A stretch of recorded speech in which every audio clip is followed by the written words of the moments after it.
This is Markin Out. Pro wrestling talk by pro wrestling fans. We marking out, y'all. Follow on Twitter. Pro wrestling talk by pro wrestling fans. We marking out, y'all. Marking out. Pro wrestling talk by pro wrestling fans. We marking out, y'all. Brennan likes fisting. Pro wrestling talk by pro wrestling fans. We marking out, y'all. We're marking out. Pro wrestling talk by pro wrestling fans. Welcome to Markin Out. Pro Wrestling Talk by Pro Wrestling Fans. This is episode 684. Thank you so much for listening. Make sure that you're checking out markinout.com.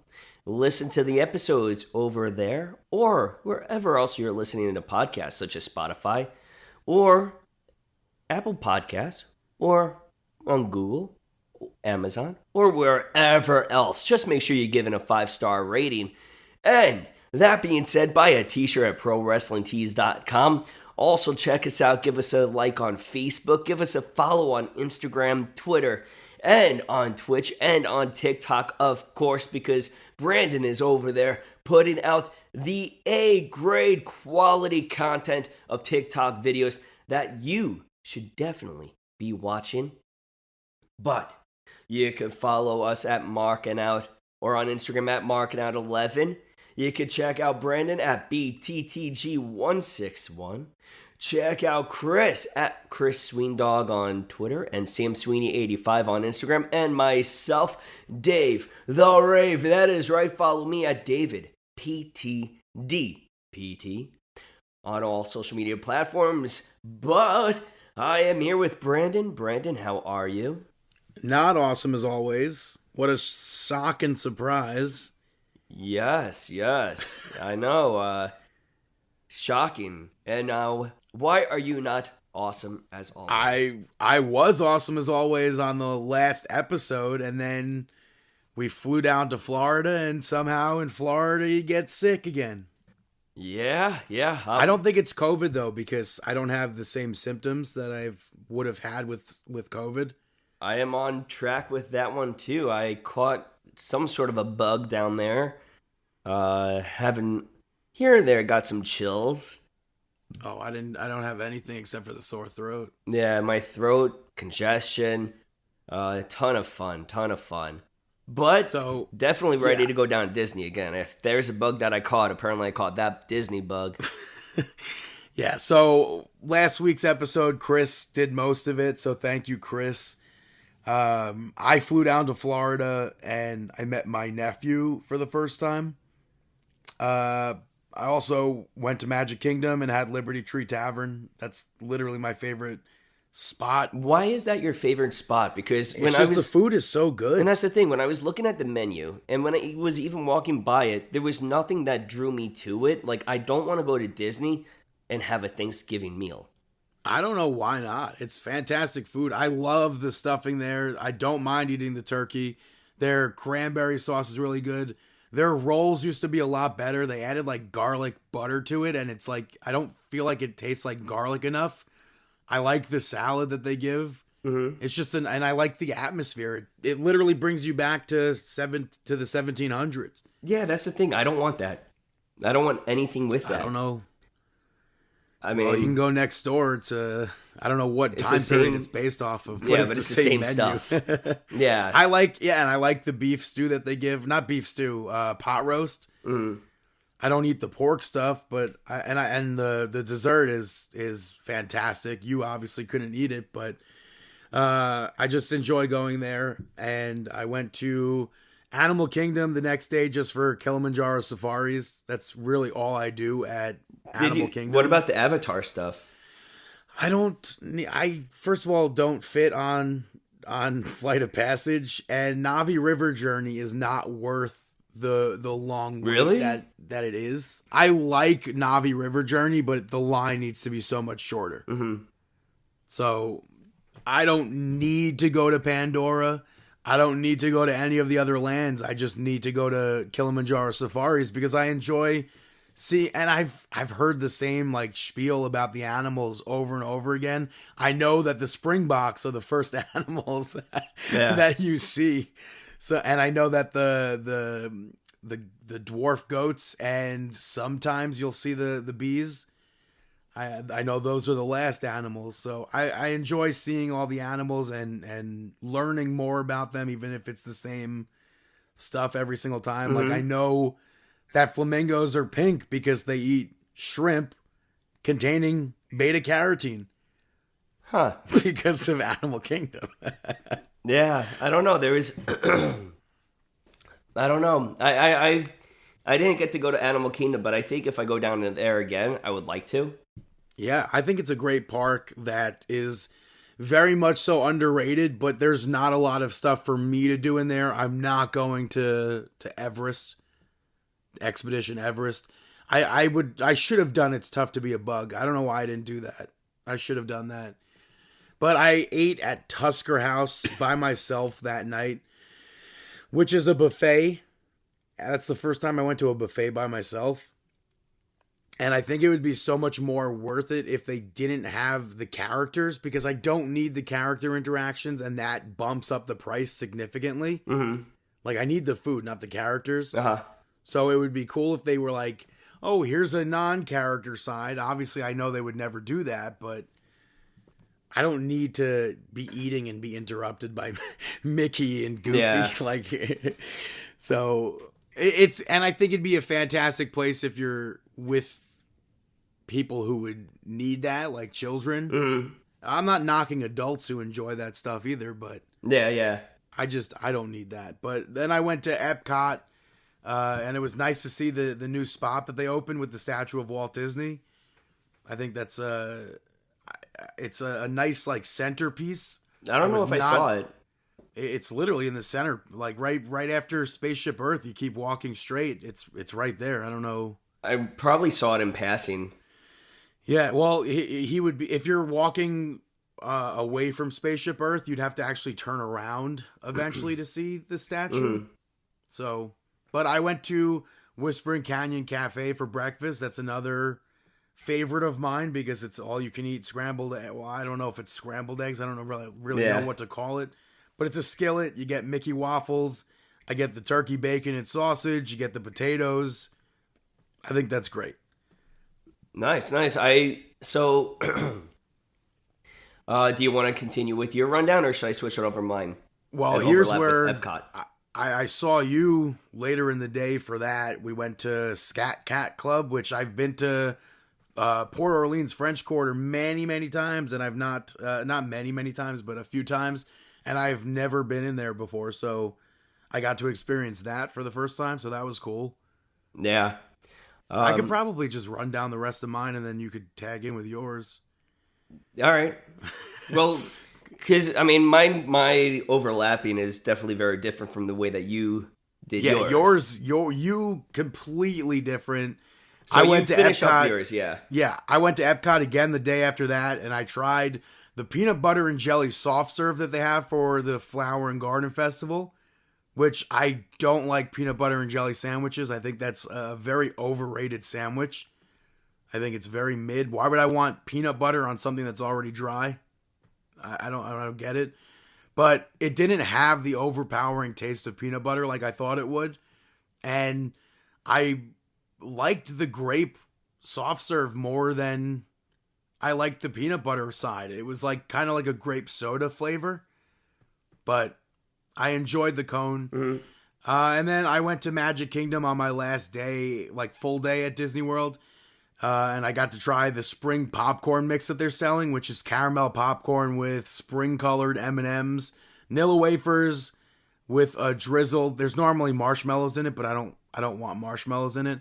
And there's a drizzle of white and yellow chocolate over. So I thought that was very good. I went to the Grand Floridian to check out the chocolate Easter eggs that they have on display there. Mm-hmm. And then for dinner, I went to Port Orleans Riverside. I stayed there once and didn't realize until the last day that I was there that they had an all-you-can-eat platter on their menu at the restaurant. So I went over there and had that. It's a Taste of the Bayou, which I did not get the pork stuff on there again. It was a bit spicy, but I think you'd have to expect that with the Cajun cuisine. So it was like, brisket, chicken tenders, corn, mashed potatoes, green beans, mac and cheese. That sounds and good. I thought it was very good. And then the last day, I just hung out at my brother's house until it was time to fly home, and I saw you at the airport again. So. Nice.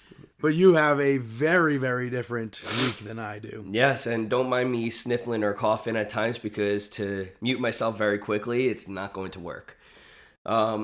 So we kicked it off with, I had a 3 a.m. wake-up call to get an Uber over to the airport for a 6 a.m. flight. Which is just absurd to begin with. Yeah, definitely. I think that I could have planned that better. I don't think that I needed to be there so soon because it did work out. It did work out because my friends, I got to meet two of my friends at the airport because they landed. I actually landed early and pretty much landed the same exact time. So we were able to meet up at the baggage regions. Well, I did go over from Terminal C to Terminal B to meet up with them. But Did you take the APM? Huh? Did you take the APM? How'd you get there? What do you mean? Well, how did you get from Terminal C to B? I took one of the trains that they had. They had a little train going from terminal to terminal. Yeah, I think that's the APM. Yeah, so I assume that's what you took. I did that. Then we got there. We had our group meet up. Because we were meeting up for NPTE Final Frontier, which is the board prep course for physical therapy and physical therapist assistants, licensure exams that I work with. So we went to Magic Kingdom, and once at Magic Kingdom, it was a ton of fun. We ended up going our own ways. So me and one of my friends, the first thing that we did was the Speedway. I think Tomorrowland Speedway. No, what's the one that is Tomorrowland Speedway. Yeah. The cars. Yeah, we did the cars for children. Yeah, we did the Tomorrowland Speedway because we thought it was going to be faster, but we were like, all right, we might as well just do it.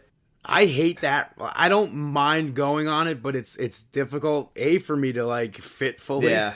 But also, like, controlling it wise, it's not. I feel like it's not meant to be controlled. But it is at the same time. I mean, you're talking to a person that was swerving right and left just to get a good laugh in there, though, too. So then also, while it was there. Also, it's a classic. You have to ride it at least once. Exactly. So while there, also got to go to Space Mountain, got to do the Pirates of the Caribbean, got to do Monsters Inc. Laugh Factory. Did you get picked on? No, you didn't. No, I didn't. That's a shame. You did Buzz Lightyear Space. I can't remember the real title. I don't know. I did Jungle Cruise. Did you enjoy the Buzz Lightyear thing though, or no? Which one was the Buzz Lightyear? The one where you're shooting for points. Yeah. That was fun. That was enjoyable. Got to do Jungle Cruise and Haunted Mansion, which you kind of have to. I'm so disappointed, by the way, when I went on Haunted Mansion.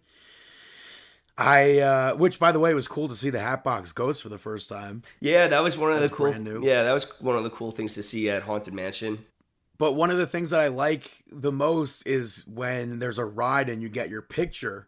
When I went on, my picture didn't appear, and I went to the photo place later on in the day, and they were like, "Oh, they might be like reviewing it still." So they gave me the number to call, and I called the number, and they were like, "Here's the thing: the whole day, apparently they alternate cameras, and for the whole day that camera was down.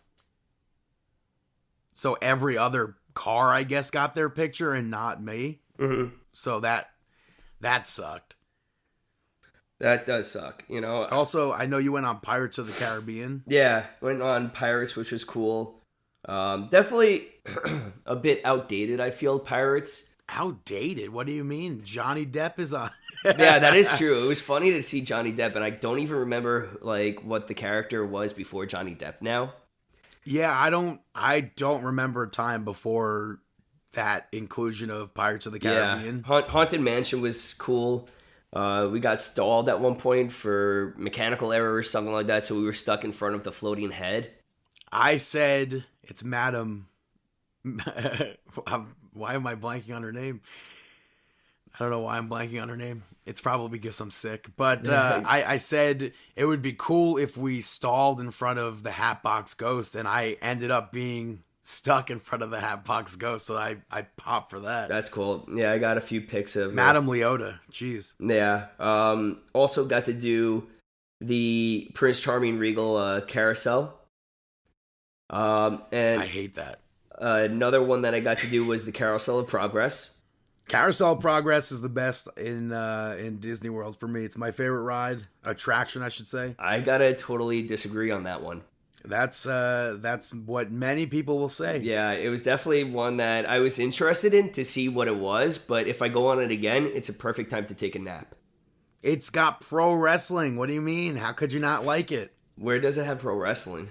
What? When she's like, the grandfather falls asleep and they get the television, the grandfather falls asleep, she turns the channel. Give him a left, you big lug. Uh-huh. She's watching pro wrestling on TV. People think it's boxing. Yeah, I thought it was boxing. Clearly pro wrestling. It's clearly pro wrestling. I didn't see the TV.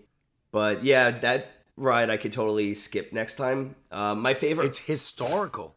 Yeah, exactly. You go through it once, though, and it's good. No, I will sit through that ride 10 times in a day if I needed to. I am so sorry to hear that. My favorite ride, though, at Magic Kingdom was Tron.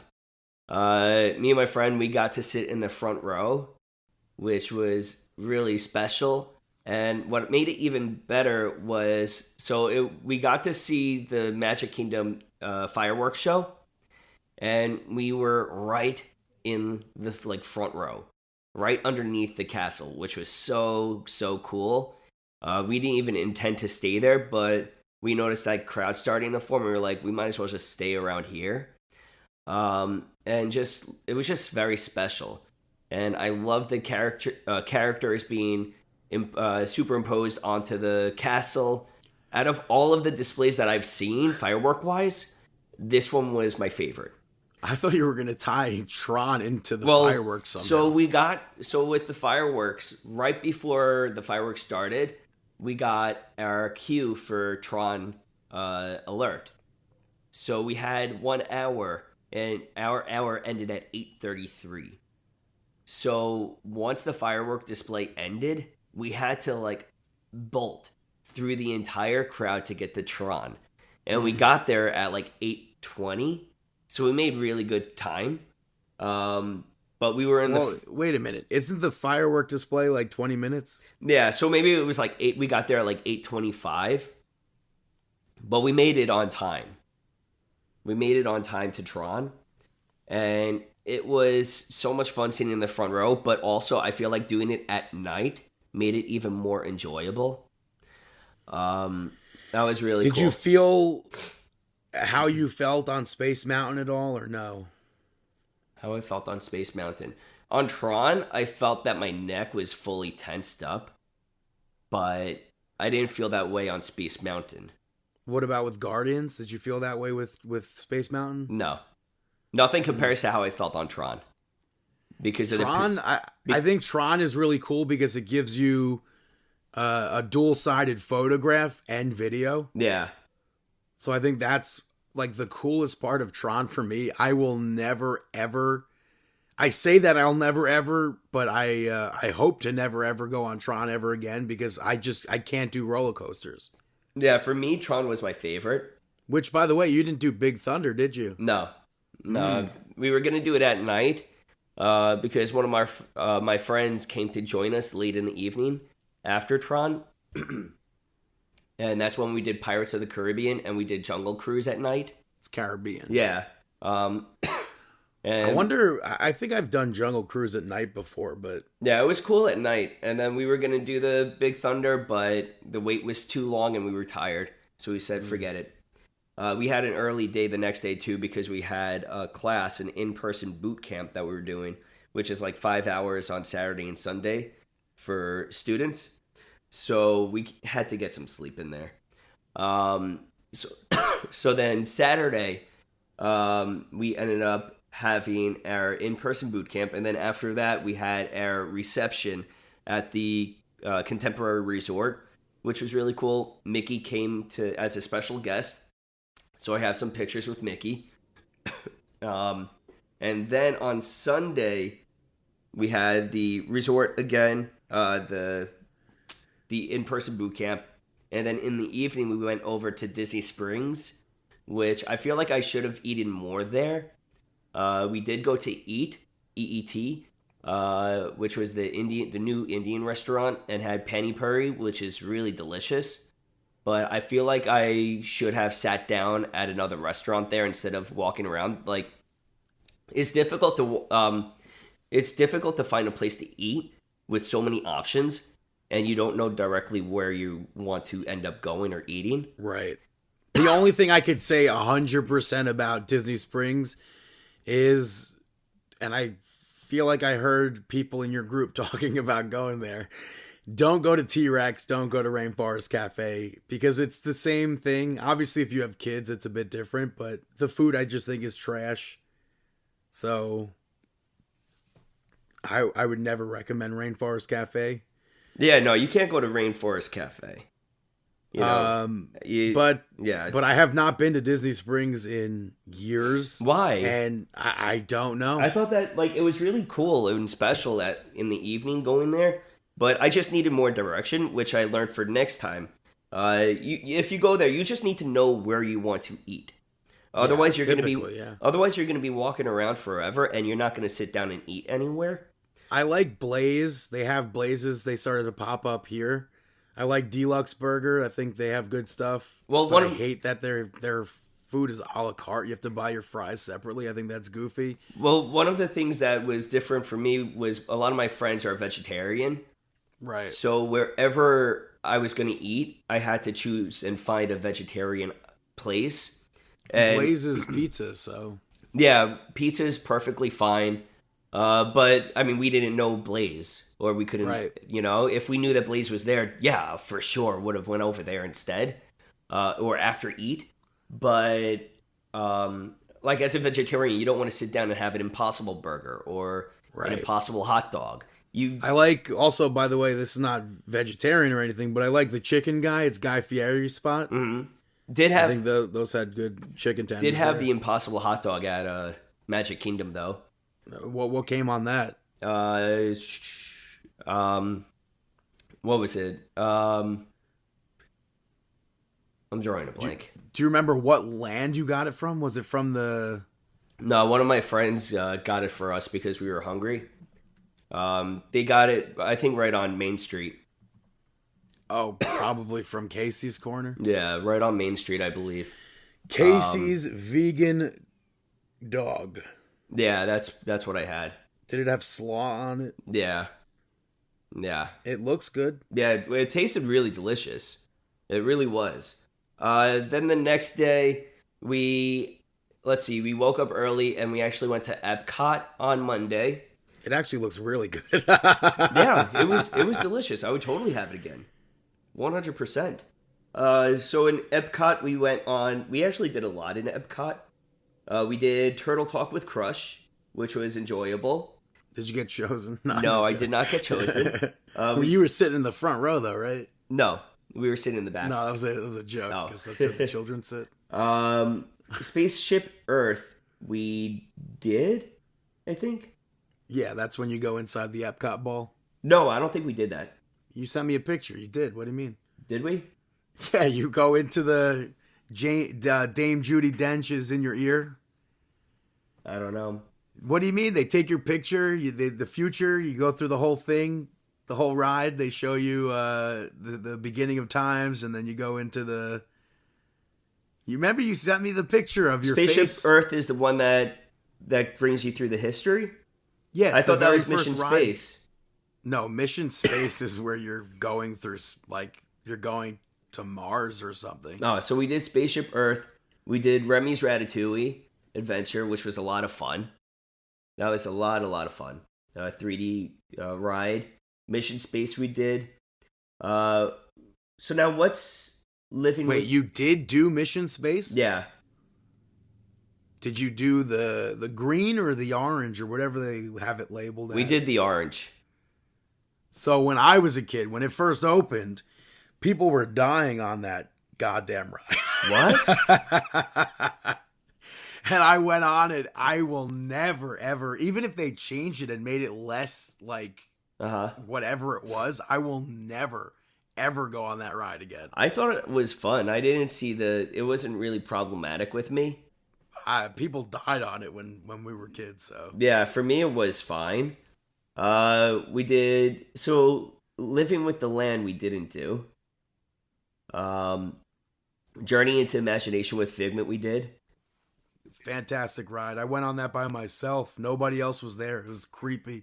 I'm going to say I'm good on going on that again. Yeah, a lot of people say that. A lot of people are pissed off because they changed it from when they were kids. I don't remember it being anything other than this, but they took out the dream catcher, the dream finder or whatever, and changed the whole ride and then turned it into this. I like this ride a lot. Yeah, I don't have to go on that again. It's enjoyable because of Figment and everything, but yeah, I'm good. And I 100% understand those who are like, one and done. Yeah. It's not for them. The song gets stuck in my head though, so I'm always here for sitting down for a bit and hearing one little spark. Yeah, I don't have to hear it again. We did the Guardians of the Galaxy. The bouncing Figment. Guardians of the Galaxy Cosmic Rewind. What song did you get? I didn't even ask you. We got September. Oh, fantastic. That's what I got. Yeah, I'm very happy. I'll never go on again. Yeah, I'm very happy we got September because that was the song that I wanted to get. That song got me through that ride big time. Yeah, a bunch of our friends were going on Soarin'. So we were online for Soarin', and one of our two of our friends, they have a baby and they got called for Guardians. So they had to have one person stay with the baby. So I was going to do Soarin' with them. They do a thing. You go on once and you go on twice. Well, that's what they were doing for other rides, but they decided that instead that one will stay with the baby and just take one of us with them. So I got off of the ride for Soarin' to go on Guardians, which definitely happy I did that. And we got the front row of Guardians too. Wait, did you go on Soarin' at all? No. Or no? Soarin' I hate because it always feels like I'm about to fall out of the goddamn ride. Yeah, no, we didn't go on. I didn't go on Soarin', but I did get front row Guardians, which was cool. I didn't get to do Frozen Ever After. Great ride. Yeah, Miss Maelstrom every day, but great ride. Then the next day we ended up doing Hollywood Studios, which was another, like, it's one of those things where you have to be ready to wait on lines. And we tried 2 days in a row to get the virtual queue. We were able to for Tron, but for Rise of the Resistance, we couldn't. Rise doesn't have one. Well, Rise has Lightning Lane? No, you were able to choose it for. There is no virtual queue for Rise of the Resistance. What is it where you log in at 7 a.m. to get? Right now it's only Guardians and Tron. Rise is way beyond that. So then we were trying for Guardians. Guardians and we couldn't get it. So that's why when my friend had it, I kind of had to go with that. So at Hollywood Studios did Twilight Zone, Tower of Terror, Rise of the Resistance. We ended up waiting on the line. Very long line. It was like 150 minutes, but it's definitely worth it. Star Tours we did, which was fun. About to get updated soon. Really? Yeah. Smuggler's Run we did. Now that you did Star Tours and you did Smugglers, do you think they're kind of same?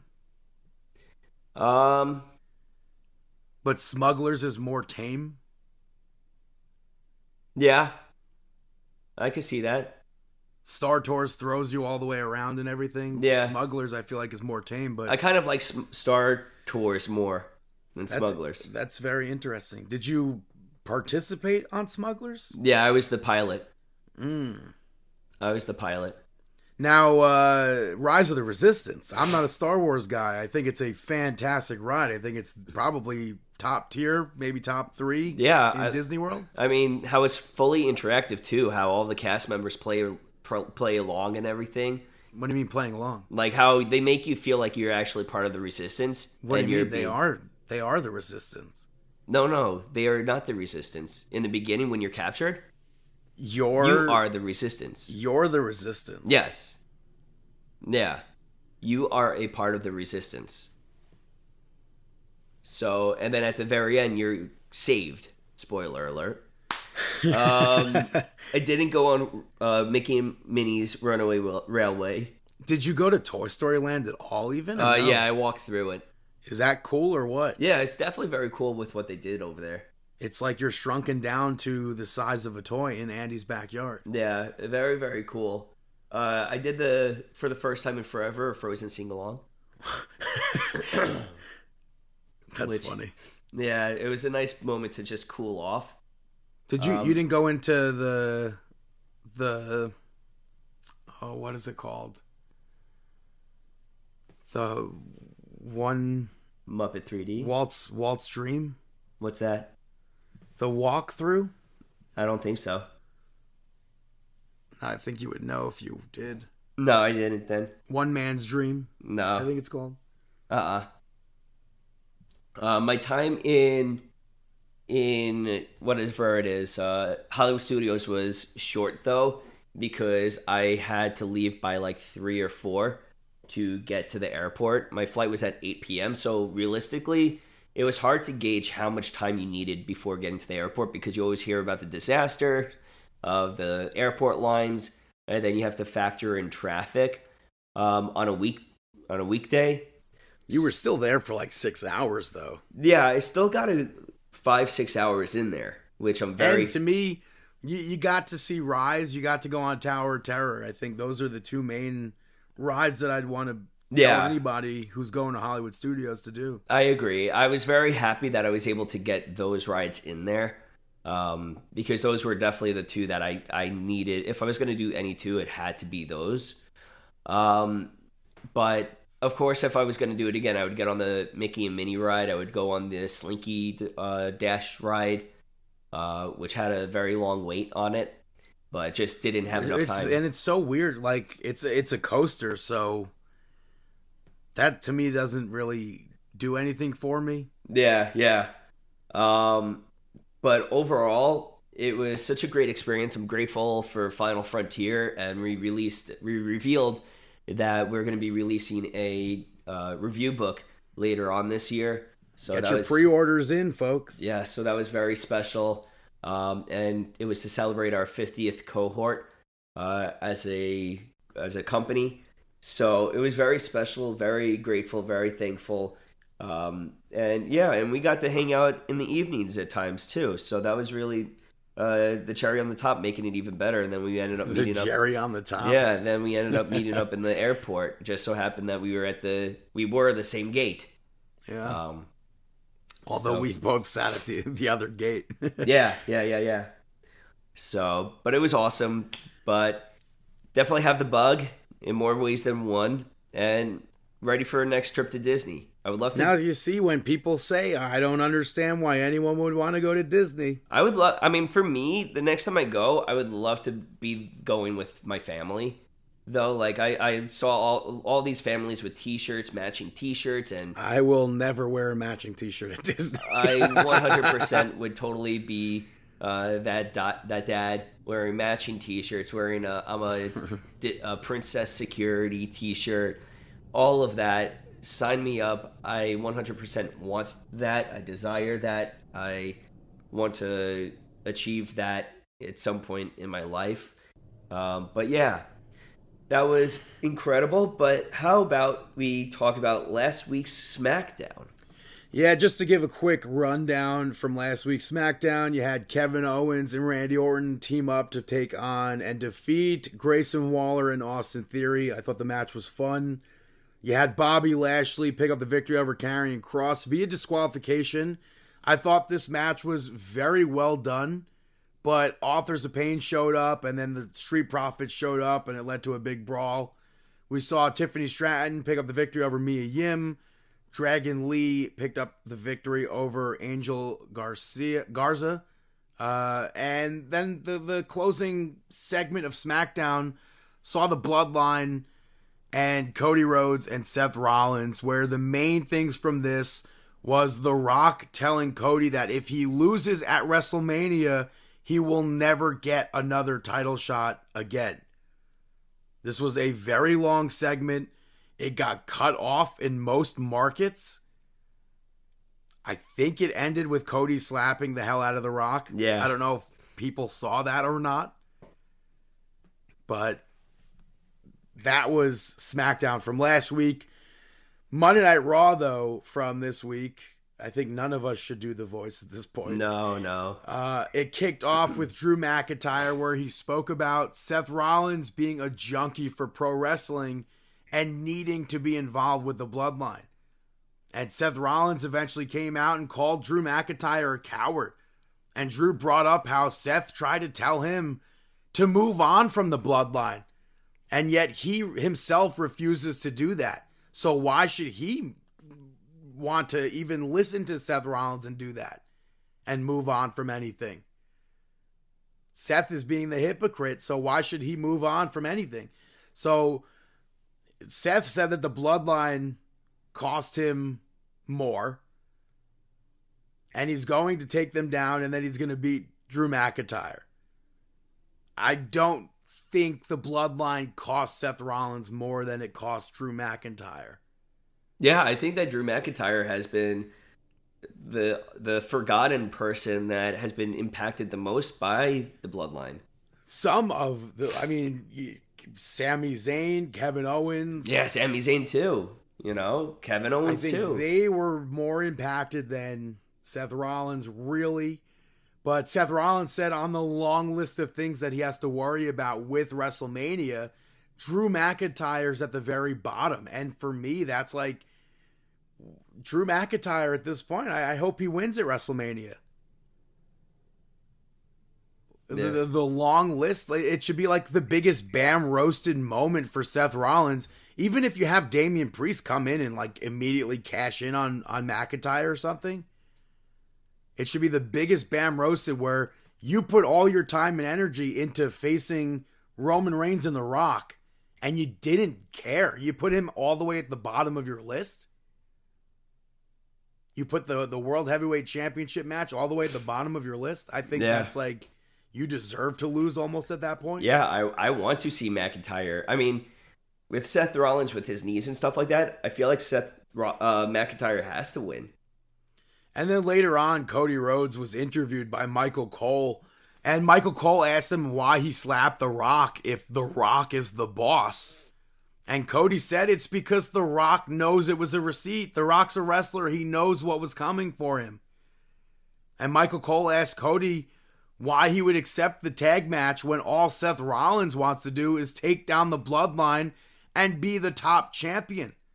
Where's the benefit for Cody if he becomes champion? Seth wants to be top champion. Yeah, it doesn't make sense to me why Seth Rollins is teaming up with him. I don't know. And Michael Cole said Cody basically has everything to lose. And Cody said that it's his one shot to get a fair fight against Roman Reigns. Yeah, but I liked in regards to him saying that he's going to team with Seth Rollins, saying people change. And he brought up the coal mine and how at one point Michael Cole was a heel commentator. And he brought up how he smashed a throne somewhere else. And now Triple H is one of his like greatest mentors or something. I forget what word he used there. Yeah. And then he brought up the most important thing for him was an interview from last year when Michael Cole asked him if it'll turn into a repeat of Dusty Rhodes almost winning that championship and Cody not achieving that. Yeah. And he went into this long spiel about how he can no longer hand the title to his father, but he can hand it to his mother. And Cody's words, we're in the last inning come WrestleMania. And for the first time in the company, Michael Cole will be able to say A Rhodes is world champion and that he finished his story. Yeah, that would be very special. Whether or not we actually are in the last inning, we could be in the last inning, and then it's like tied game. I mean, yeah, I could go into extra innings. Very much so. You know, which, I mean, realistically, with the potential of further bloodline people joining the WWE, I think that we could see extra innings. Or who is Cody Rhodes to determine whether or not they're in the last inning or not? Right. You know, who is he to determine it's the last inning? You could say that, but who knows? I think ultimately the last inning will be next year's WrestleMania when we get Rock versus Roman. Mm-hmm. But after that, first match of the evening saw Becky Lynch pick up the victory over Liv Morgan. I liked the code breaker that Liv hit when Becky was going for what I thought was going to be a leg drop. I think it was maybe just a diving forearm. But I liked that spot. I thought there was a nice power bomb off the apron from Liv Morgan. Yeah, that was a nice spot. And then I liked the manhandle slam that Becky Lynch hit, and then Liv Morgan rolled out to avoid the pin. And then Becky Lynch later on did the same thing when Liv hit the Oblivion. Becky Lynch rolled out of the ring to avoid the pin. So I like that little back and forth there. Yeah. But Becky Lynch caught Liv Morgan off of a dive from the middle rope with another manhandle slam and picked up the victory there. And after that, we saw Rhea Ripley show up, and Liv got in Rhea Ripley's face and said she's going to take everything from Rhea Ripley when she can. And then Rhea Ripley got in the ring with Becky Lynch and said that Becky knows that the only reason why she keeps accepting all these challenges is because she wants an excuse for when she loses at WrestleMania to Rhea Ripley. And Becky Lynch said that if it has to be her versus the whole world won't stand a chance. Yeah, so be it. And Becky Lynch, later on, she shook hands with Liv Morgan, and Nia Jax attacked them. And she put Becky Lynch to a table, and Becky challenged Nia Jax for next week's Raw to a last woman standing match. Yeah. So that goes back to what Rhea said. Like, you're stupid, basically, for accepting all these challenges. She's doing what Seth is doing. Yeah. Just a completely different way. Yeah, I totally agree. After that, we had a Nick Aldis and Adam Pearce announcement where all the dirt sheets were like, the goofy dirt sheets were like, oh, big announcement coming from this, blah, blah, blah. It's like, brother, they've been teasing this for a few weeks now. And the big announcement was that the Judgment Day will be defending the tag team championships against 5 teams at WrestleMania in a 6-pack ladder match, which will be absolutely insane to have 12 people in one ladder match. Yeah, I think that's crazy. That's going to be a lot of fun. Who do you think the other tag teams will be? Any speculation? Well, we have matches set up already. We have, I have to assume, I don't know. I feel like DIY will go over the Creeds. I don't remember who Awesome Truth was facing, but Awesome Truth I think is facing Indus Sheer. So I think this match will be designed, hopefully at the end of everything, it'll be where like one team picks one belt and then the other team picks another belt. Mm-hmm. And they split the titles up. Yeah, I definitely think title splitting would be good. But I could see Awesome Truth walking out as champions at WrestleMania. And it turned out they were behind the match. They pitched it to them, and the general managers liked it, and Damian Priest was pissed off. He wanted a match against them right then and there. And Adam Pearce was like, well, they're not here. They're out doing press. And then R-Truth showed up. And they were like, what are you doing here? You're supposed to be out doing press. So I thought that was really funny. And Damian Priest wanted a match with R-Truth, which I'll talk about in a quick second. But Rhea Ripley, later on, before that match took place, had Andrade walk into the Judgment Day's locker room to talk, but Dominic wasn't there, and she wants him to come back when Dominic's there because he speaks very highly of Andrade. And after Andrade left, Finn Balor also said, I know from experience he's very good. Yeah. Do I think Andrade will be joining the Judgment Day? Absolutely not. No, I do not see that at all. But it should be fun to see their interactions together. Mm-hmm. But we saw Damian Priest end up picking up a victory over R-Truth, where Damian Priest, I don't even remember a bell ringing. Priest attacked Truth before the match. Yeah, he got in there real quick. Yeah, it just like turned into the match. DIY showed up to cheer R-Truth on. JD McDonough and Finn Balor eventually showed up to fight with them. And then R-Truth dove off the top rope to the outside onto all of them. And that was basically the end of the match, where the brawl between the two teams continued afterwards. And the Judgment Day stood tall. Yeah. So, I mean, I'm a big fan of Damian Priest's finisher, too. Yeah. You know, next up, you had The Way pick up the victory over Maxine and Ivy Nile. Big takeaway from this, I feel, is Candice LeRae. Yeah, Maxine was setting up to do the worm, and Candice scolded Maxine during the match, which Indy wasn't happy with, but she still took advantage of that to win. Yeah, she was a little confused by it, but she was just like, no way is she taking this move. She's not taking this move, and how if you're listening to the crowd booing you, it's true. Like, you suck, you do not belong here. And she even brings up about her brother, who passed away, unfortunately. Yeah, I didn't even know that was a thing. And yeah. I honestly, I really thought they were talking about Max Dupree. Uh-huh. But it seems like that's a real story, which is unfortunate. Yeah. So just really, really wild. I mean, I guess they're just going to try to use that to build up Maxine into and I don't mind them turning the internet backlash into this, because I feel like it'll only get people behind Maxine more. Yeah, for sure. You know, I mean, we accept Maxine for not being a pro wrestler. Like, she's an entertainer, but she's not a pro wrestler right now. Like, she's trained to be. We've seen it. It was literally a storyline. We saw her being trained on television by Chad Gable. Yeah. So that's her goddamn character. Yeah. Next up, we had the Kabuki Warriors pick up the victory over Baszler and Stark to retain the championships. A solid match. I don't know if they were using 8K cameras or what during the Kabuki Warriors entrance in the ring. I think they might have been. They looked really cool at the beginning there. But as far as the match goes, I did not think Kabuki Warriors were going to be losing this. For sure. It definitely looked like Shayna Baszler would win the titles at one point, and I kind of would have been annoyed if that happened. But Dakota Kai ended up grabbing Shayna Baszler's leg behind the referee's back, and the Kabuki Warriors were able to take over from there and pick up the victory. After that, we had Jey Uso come out and basically just lay out the challenge to Jimmy for WrestleMania. Yeah, Uso versus Uso, WrestleMania is going to be taking place. Yeah, seems like it. I don't know if that's going to be a straight up standard singles match. I feel like that match could have been Bloodline rules, but obviously that's not going to be a thing with the big... I feel like Cody versus Roman will end up being Bloodline rules. Yeah.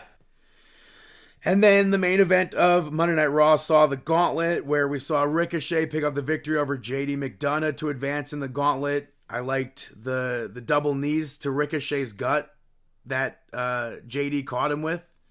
I would have been surprised if JD advanced, but I thought the two of them had a good match together. Then we had Bronson Reed make his way out. He beat Ricochet.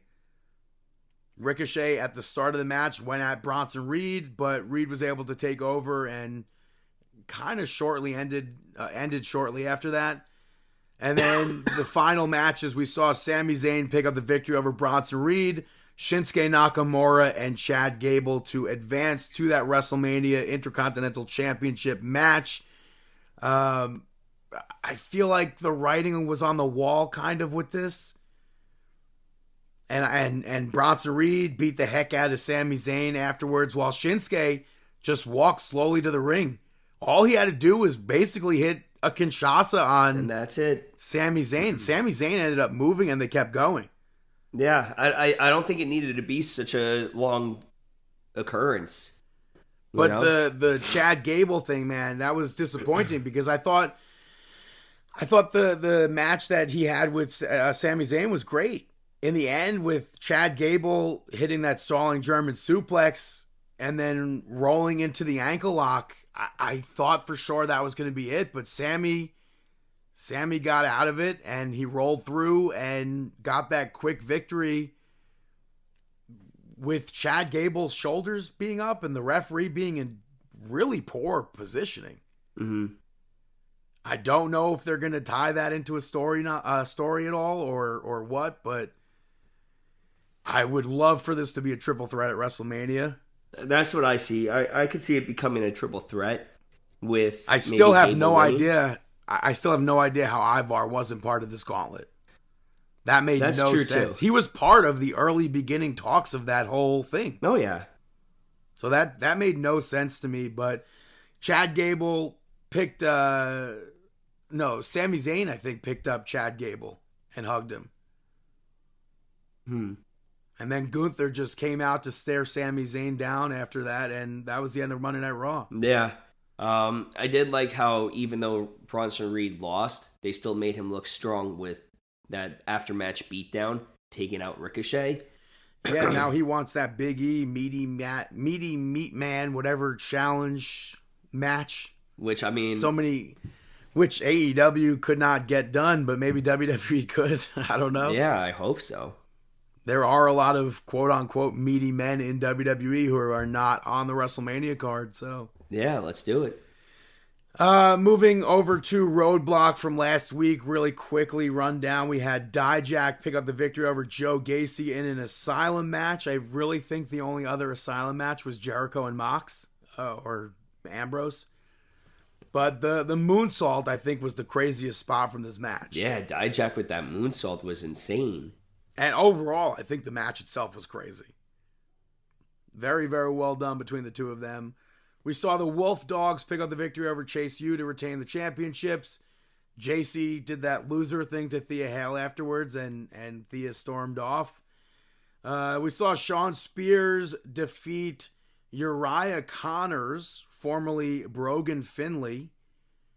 Out of this, I really just hate that Shawn Spears has that whole AEW entrance, because I hate that entrance. I hate it.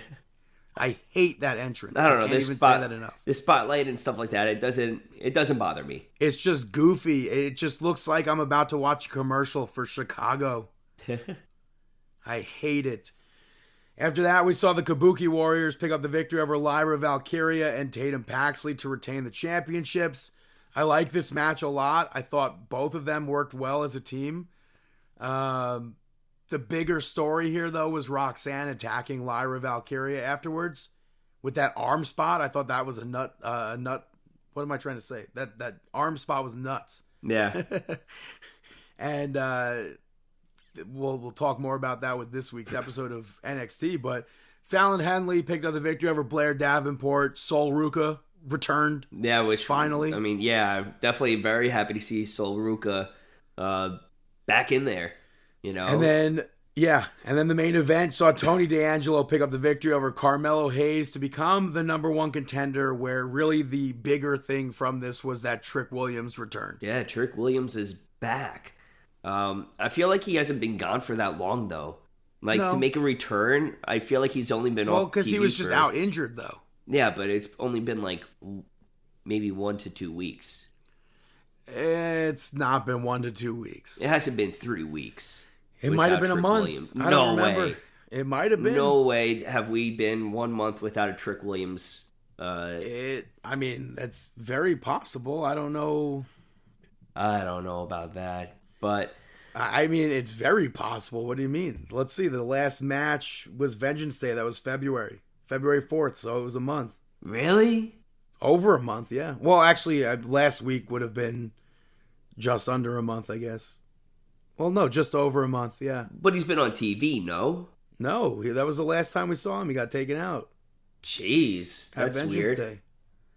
That's weird. But then on NXT TV this week, Tony and Ilya Dragunov had a segment where Ilya basically said that he's going to be retaining at Stand and Deliver.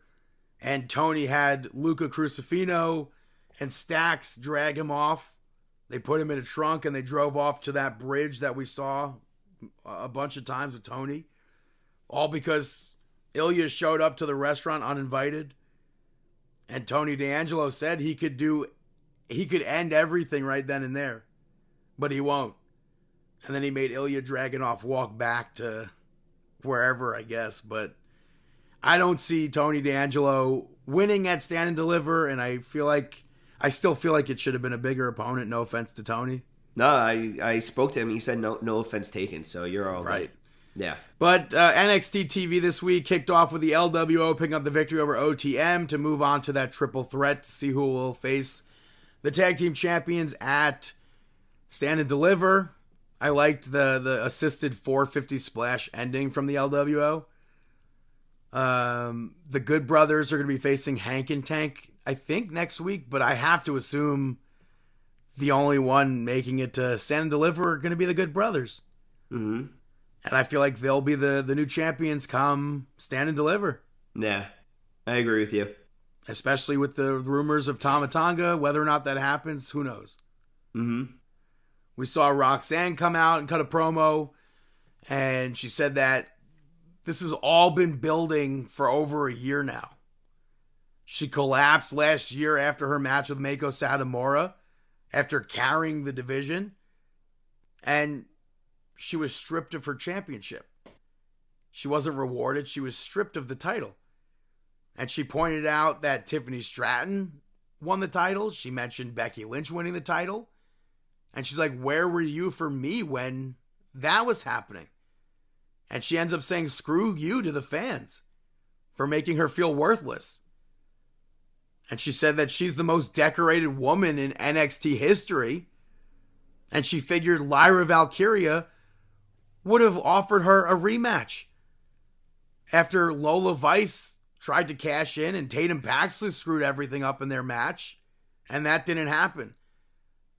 And she called Ava out to have her vacate the title since Lyra Valkyria clearly can't do it. She took her out the other week.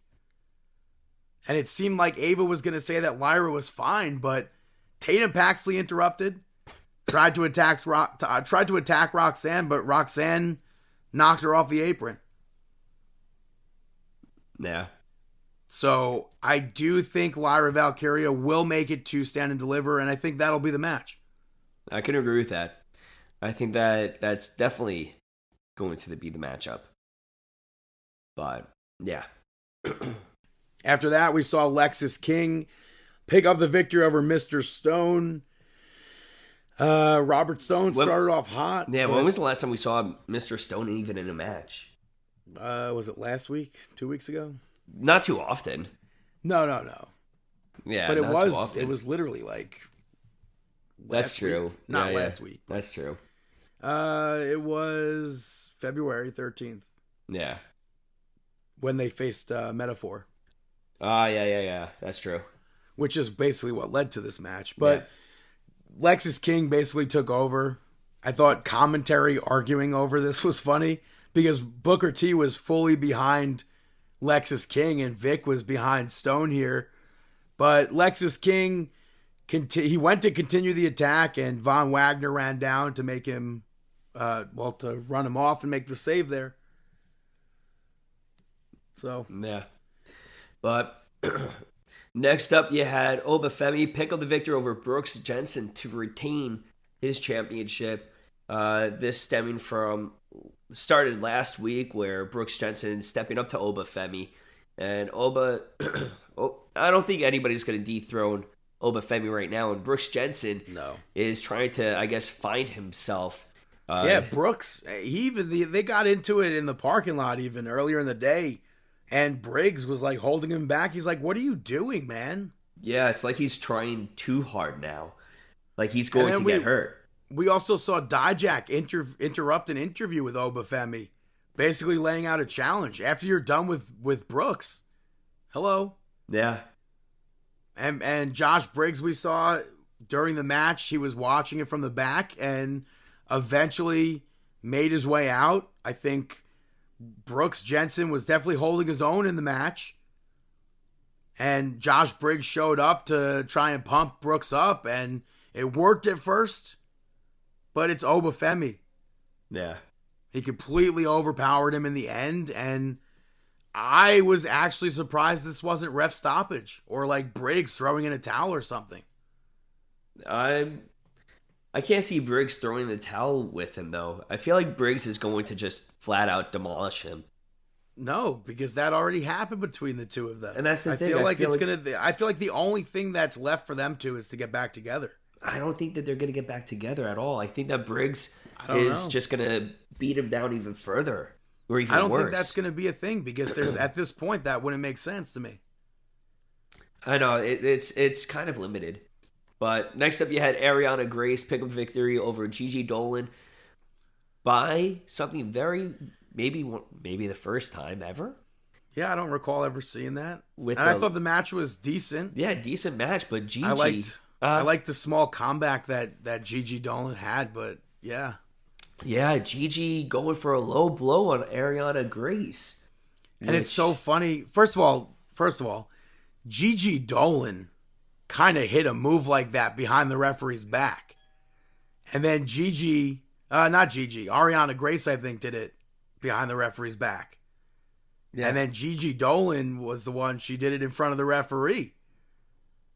Yeah, she had the kickback, like the Ric Flair donkey kick. And I thought it was interesting to have something like this, but as Vic Joseph said, a low blow is a low blow. Yeah, I like the reaction and selling of Ariana Grace for it too. Yeah, like cross-eyed. Yeah, usually, like if a woman gets low blowed, you get the "What are you doing?"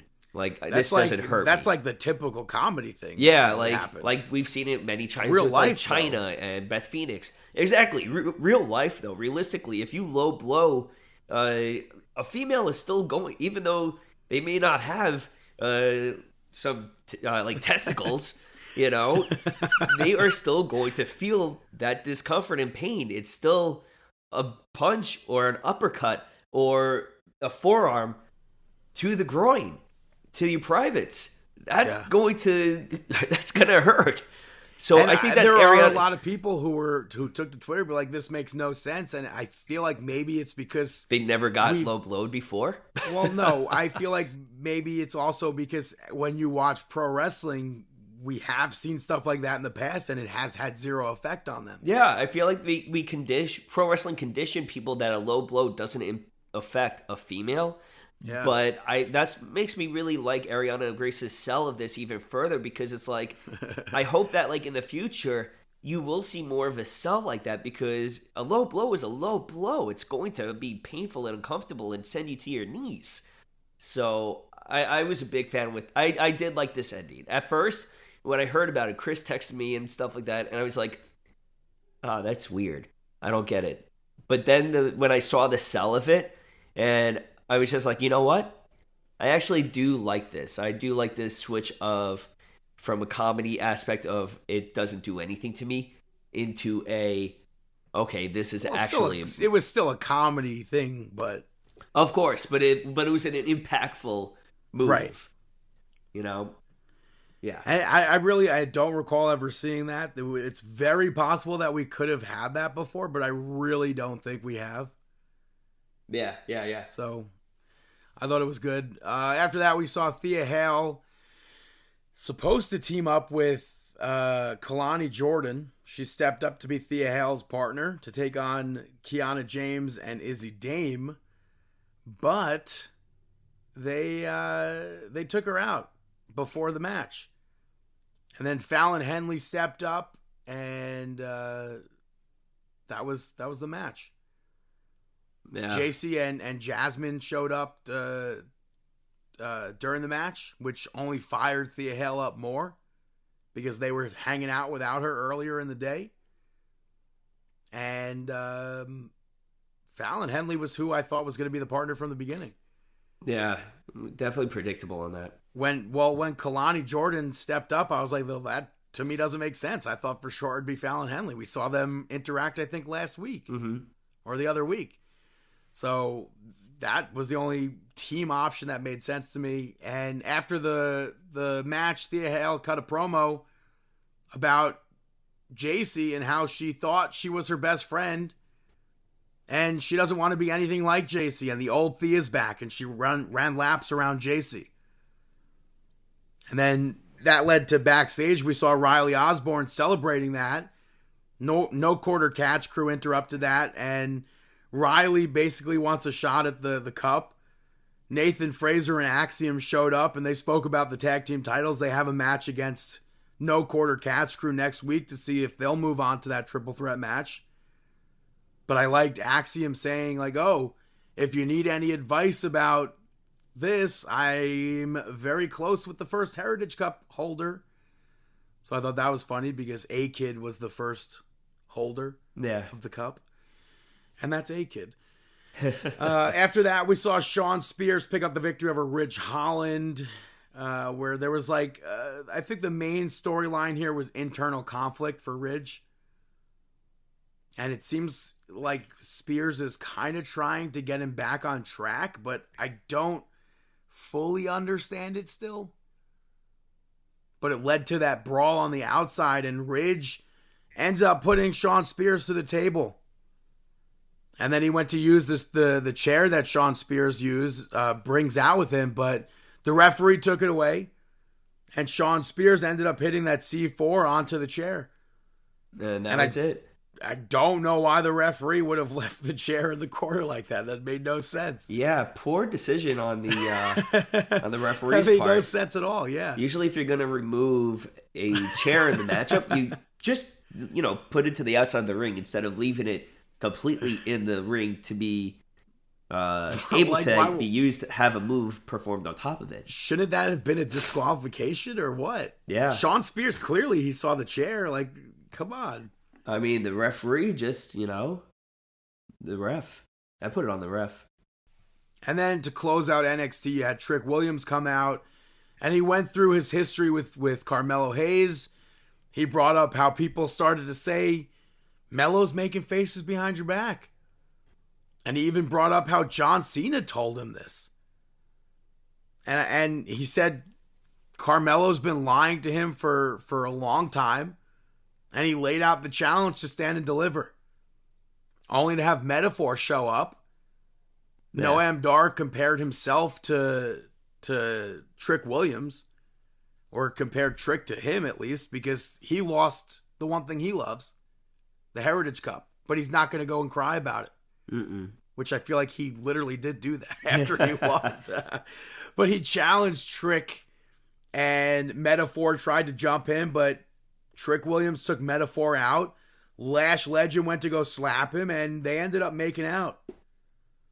With big pop from the crowd there. Huge pop. The crowd loved it. Yeah. Big support from the crowd. Whether or not we'll see more of that on screen, I don't know. But I think they are a real life. Are they? Couple, yeah. Oh, all right. So that's NXT. Gonna move over to the WWE Hall of Fame. Last week, after everybody finished up recording their own pieces, it was announced that the U.S. Express will also be inducted to the Hall of Fame, which makes Barry Windham a 2-time inductee. They were part of the first WrestleMania, which I thought was a cool video to see Triple H call them. Yeah. Him and IRS, Mike Rotunda. Muhammad Ali was announced as an inductee to the Hall of Fame. He was also part of WrestleMania 1. He was part of the match against Gorilla Monsoon. Well, not a match. It was just an in-ring segment before his famous match against Antonio Inoki, which was billed as the first MMA match. Thunderbolt Patterson was announced as an inductee, and a lot of people I know for Thunderbolt are like, who is this?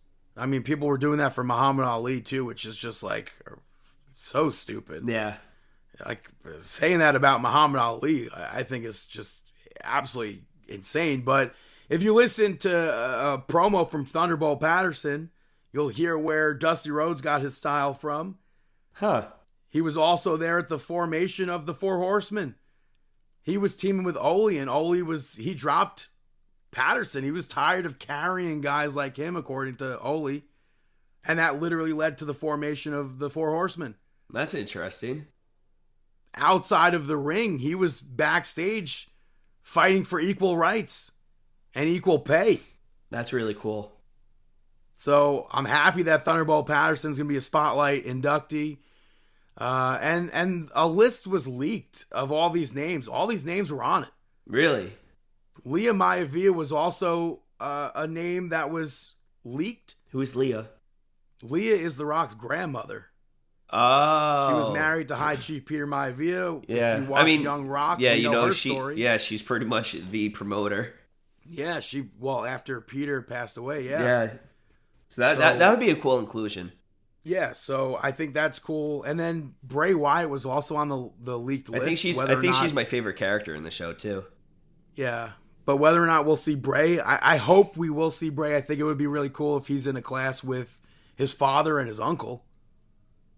I think that'd be cool. Yeah, that would be pretty cool if he was in that same class. I feel like he has to be now, to be inducted at the same one as his father. And there's rumors of The Rock and Triple H bringing back the Legacy inductees. I hope that's a thing. Yeah. Something that I thought was interesting was in Thunderbolt Patterson's biography, it mentions WWE Hall of Famers Dory Funk Jr. and Terry Funk, and then it mentions WWE Hall of Famer The Sheik, as well as WWE Hall of Famer Dusty Rhodes. But when they mention Bruiser Brody, it does not say WWE Hall of Famer, and I find that to be weird because he is technically in the WWE Hall of Fame. But they didn't. I feel like Bruiser Brody deserved more of an induction. Yeah, he should have been. Yeah, I feel like he was just one of those. Bruiser Brody should have been like a normal inductee instead of a legacy. I think exactly. Sean should have been a regular inductee. Yeah, I feel like there's a few that should be regular inductees still. But I don't know if that's going to ever be the case because I feel like once you're in with that legacy inductee, you're in. I don't know. Unless you say that it's a separate wing. I mean, it's definitely a separate wing. Yeah. But still, I don't know. I mean, you can. Yeah. But then, I don't know. I don't know how that stuff would work. Yeah. But that's the talk that we have for the WWE Hall of Fame, just to keep the list as up to date as possible. Let's move over to SmackDown. The Rock opened the show with a brand new theme song, brand new remix of his 2003 and current Hollywood Rock theme. So that was cool to see. I mean, hear. I really wanted it to be like a Nation Rock theme song, but I'll settle for Hollywood Rock. But The Rock spoke about being home in Memphis. He then performed a song about Cody Rhodes and Seth Rollins. He brought up the slap from Cody last week, and he made fun of Cody's promo from Monday Night Raw. And then he addressed Cody's mother, and he sang a snippet of You're Welcome from Moana, so I popped for that. And all in all, I thought this was a great segment, great heel version of The Rock. First match on SmackDown saw Legado pick up the victory over the LWO to advance in the WrestleMania Tag Team Tournament to get into the ladder match. The aided moonsault that the LWO did, I thought was dope. I think Joaquin Wilde was such a standout in this match. And I guess it makes sense that they lost and that the Legado del Fantasma won because the LWO are still doing stuff on NXT. We saw LA Knight interviewed. Kayla asked him if he found AJ Styles, and he said it's another week where AJ Styles doesn't show up and all he does is make threats. And then LA Knight laid out the challenge for WrestleMania, and AJ Styles ran out with the chair, clocked LA Knight with it, and accepted that challenge. We saw Logan Paul and Nick Aldis backstage, and Logan Paul asked Nick Aldis if Randy Orton was going to be fined for what he did last week. And Nick Aldis was like, you should just try to get an apology from him in person. And then we go to Randy Orton picking up the victory over Grayson Waller. It took forever to start, but Logan Paul came out, so maybe they were late to hitting his theme song. I don't know. But the match I thought was fine. Grayson Waller accidentally knocked Austin Theory off the apron. And then Austin Theory saved Grayson Waller from an RKO. So Randy Orton hit Austin Theory with that Hangman DDT. And Grayson Waller went for that stunner and got hit with that RKO out of nowhere. And Randy Orton picked up the victory there. But afterwards, Austin Theory attacked Randy Orton. And Logan Paul got in the ring and teased like knocking him out. But he took forever to do that. Kevin Owens' music hits. He runs down, makes the save. Randy Orton almost RKOs him because maybe he thinks it's Austin Theory. And then Austin Theory shows back up, gets hit with that stunner, hits a huge goofy sell for that stunner into an RKO. And Nick Aldis came out and asked Logan Paul if he got an apology from Randy Orton. And then announced that he'll be defending the United States Championship at WrestleMania against Kevin Owens and Randy Orton. We then saw Santos Escobar pick up the victory over Dragon Lee, with Dragon Lee controlling the whole beginning of this match, and the LWO got involved. So Dragon Lee put all his attention towards them, and that led to him getting back into the ring and getting dropped right away with that Phantom Driver. Beyond quick match. And they beat him down afterwards. Carlito tried to make the save. Escobar ends up taking him out. And then Rey Mysterio showed up and Escobar rolled out of the way of the 619 just in time. And Rey's like, "Why are you running?" And he's like, "You wanted it to be me and you, let me give it to you." Next week, and laid out a challenge, Rey Mysterio versus Santos Escobar next week on SmackDown. It should be interesting to see what WrestleMania looks like for them, because if Bad Bunny is not somehow involved, then I don't know how Rey Mysterio versus Santos Escobar is not the match for WrestleMania.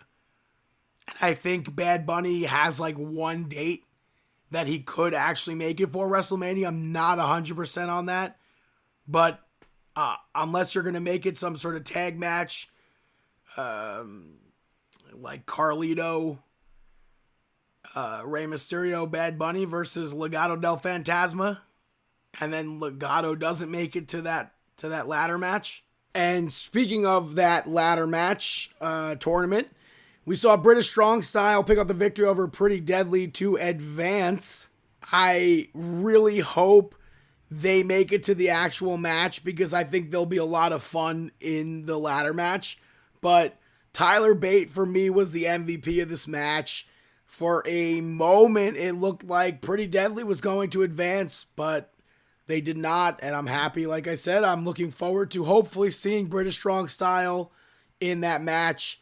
And then in the main event, we saw Bayley pick up the victory over Dakota Kai via disqualification. I think in another world, this could have been one hell of a match at a TakeOver. But I still enjoyed this match. Asuka got involved and it allowed Dakota Kai to take over.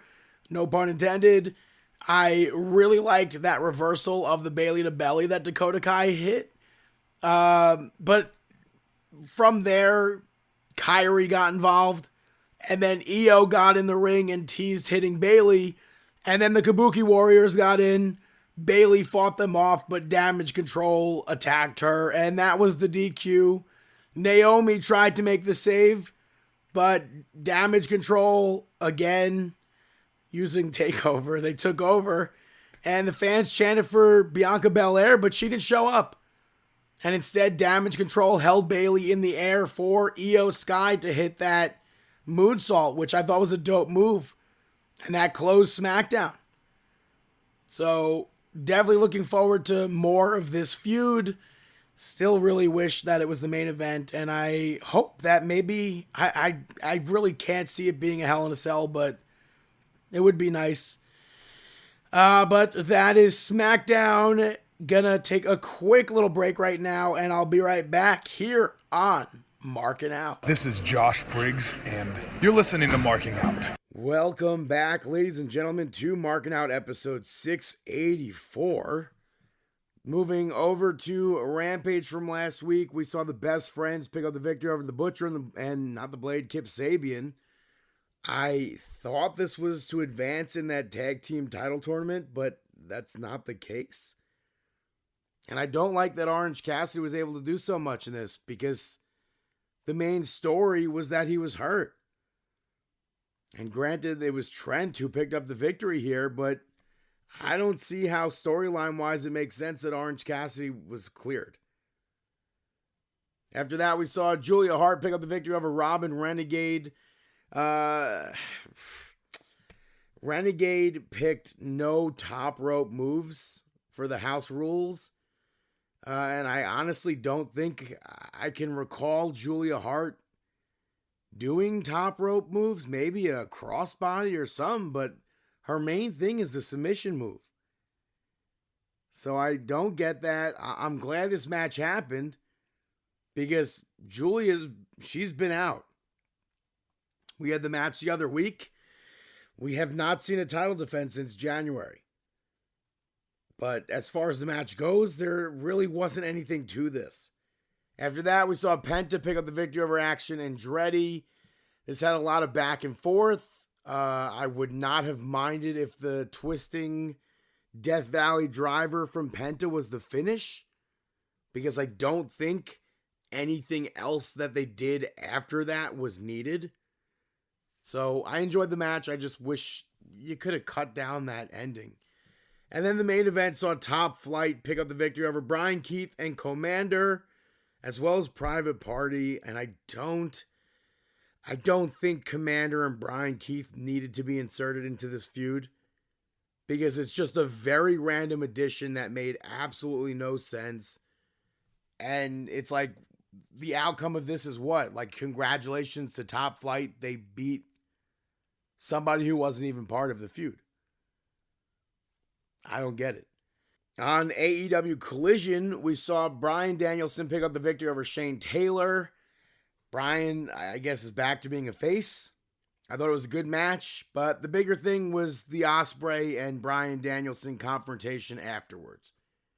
And Bryan challenged him to a match at Dynasty, and Will Ospreay agreed to that. We saw the Elite pick up the victory over Adrian Alanis, John Cruz, and Liam Gray, and I couldn't care less about this match. It might as well have been on AEW Dark. Pac returned and got in Okada's face afterwards. That sets up Dynamite. We saw Mariah May pick up the victory over Trish Adora. I thought the match was decent. I think Mariah May should be well beyond matches like this, though. And I thought she was when we saw her facing Anna Jay, but that's not the case. And afterwards, we saw Mariah May get a Tony Award with an I, not a Y, so they don't get sued. And Deonna Purrazzo attacked Toni Storm. And Mariah May ended up DDTing her onto the ramp. And then on Dynamite, Deonna Purrazzo said that she has no problem finding a partner and facing them next week on Dynamite. All of Twitter is like, it has to be Britt Baker. We saw Nick Wayne pick up the victory over Adam Priest. This match was literally nothing. The outcome of this is that a masked man attacked Christian afterwards, and it turned out to be Edge.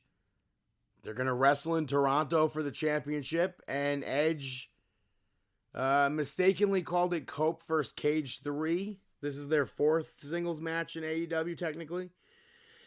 After that, we saw Chris Jericho pick up the victory over Titan. They aired a video package for Titan on Rampage, which is good.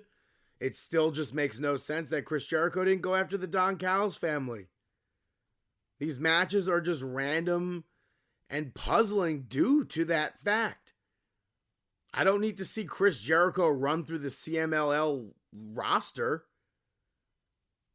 And then it sets up a random match on Dynamite, which I'll get to.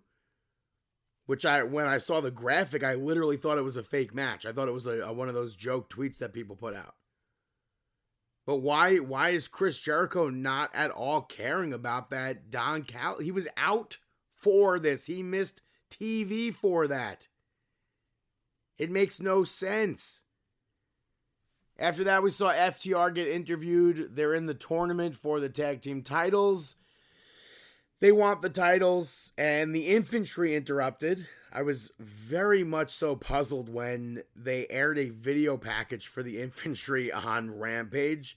So that makes sense that they did that, but I feel like they couldn't have looked any more like enhancement talent if they tried in this segment, especially against FTR. For me, this was like seeing Andretti versus Jericho. It was like a who tag team interrupting the tag team. And then the outcome of that is like, man, maybe we'll see you in the tournament. How are they even in the tournament? Are they in the tournament? After that, Mystico defeated Angelico. He is now pronouncing that as Angelico instead of Angelico, which is weird. This was a good match. I hope we see more of him on TV with him actually getting a victory. I don't think Angelico has a single victory on television in the company, which is so weird. And then the main event saw the House of Black pick up the victory over Triple J and Mark Briscoe in a street fight. Triple J now randomly faces.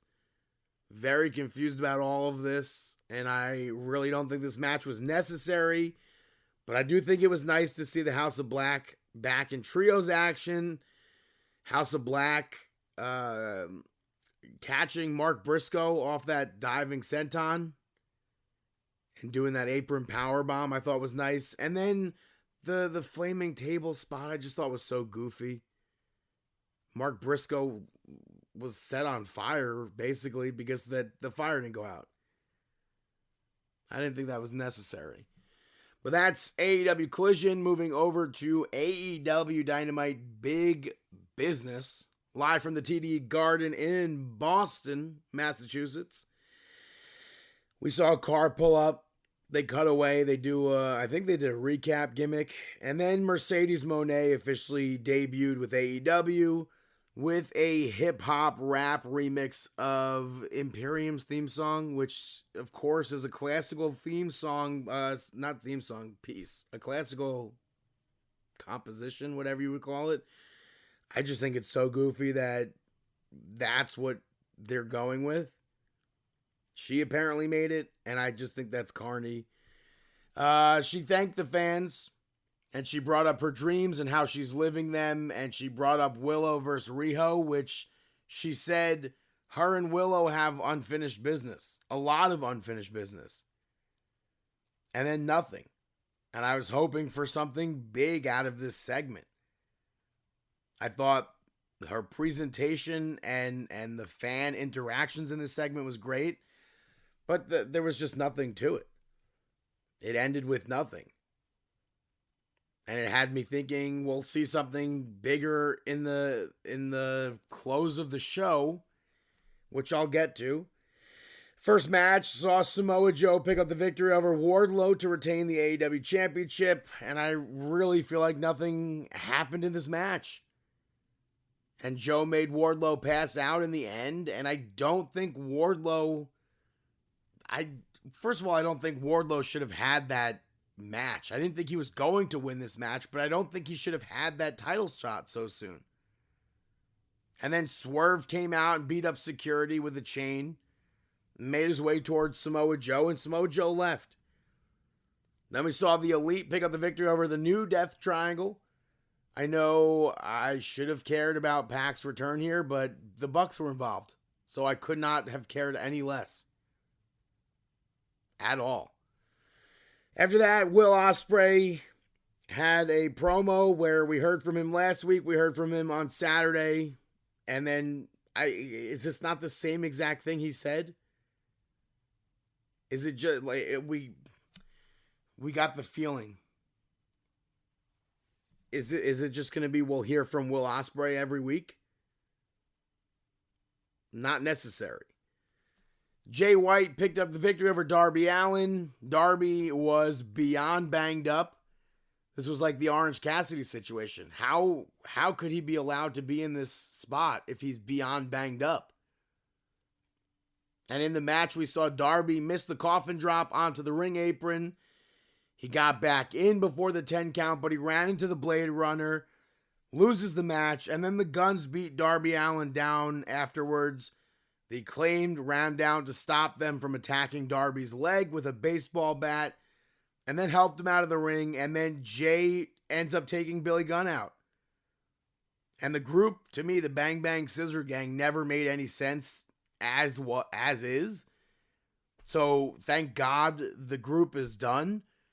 But a big angle like this, to me, doesn't even matter when we know why Darby is being written off television. You don't have to write somebody off when they literally, it's all over the media scrum. It's in the public eye for AEW. I'm leaving this month to climb Mount Everest. You don't need to take him off TV for that. It's out there. It's like when Chris Jericho goes on tour with Fozzy. They took him off TV by having the Don Callis family beat the hell out of him. And then he showed back up and did nothing. He had a tag team match with Hook. And they beat Toa Leona and Bishop Khan. Where was Prince Nana in this segment? Should he not have been there? Is the Mogul Embassy not a thing anymore? And then Chris Jericho in the match, we see him use the walls of Jericho while Hook had Red Rum locked in. I don't even know if Aubrey was seeing it.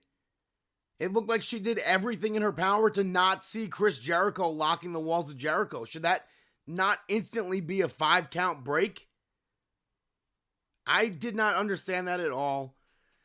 I hated that finish, and Hook gets the victory, and now Chris Jericho wants a match against Hook, which will take place next week. Nothing makes sense. Unless Jericho's going to randomly turn heel or something, none of it makes sense. And then in the main event, we saw Willow Nightingale pick up the victory over Riho. They aired a video package before the match with clips of Willow versus Mercedes. They showed a highlight of the Owen Hart tournament. They showed off clips and highlights of Riho. And ultimately, they tried to make this seem like this was main event worthy. Like, I swear to God, I thought Mercedes Moné misspoke when she said this was the main event. The match was fine, and I'm glad Willow Nightingale was in this. I'm glad she won the match. I just didn't understand this being the main event outside of the ending, obviously. But this was about the TBS championship and whether or not she should get a shot, I think. I don't know if Riho was also on the table of getting a shot. But the lights go out afterwards, and Julia Hart appeared. Sky Blue shows up and attacks Willow from behind. And then Mercedes Moné eventually makes that save. Chris Statlander was nowhere to be found. That made zero sense unless they're going to run some sort of angle that she was taken out before this took place. But we don't see that yet. And all the spotlight from Willow went directly to Mercedes. So that kind of sucked. And I don't think that this is where Mercedes Moné should be right now. Like, where does this branch off to? Is she the one that's going to dethrone Julia Hart? Does she take that opportunity from Willow? That doesn't make any sense to me. I was fine if she was going to be the one taking the AEW Women's Championship. But the TBS Championship, what is she going to be doing with this? And then they announced before this match even took place, we'll hear from Mercedes Moné next week. If she had something to say, shouldn't she have said it at the beginning of the show? Now, obviously, things have changed because she came out there and saved Willow. And she hit her finisher on Julia Hart. And she fought with Sky Blue. But there are so many gaps in this debut for me. But hopefully she changes women's wrestling in AEW. Because up until this point, it still has not been what it needs to be. And overall, I'm happy that she's here. I'm happy that she's on television.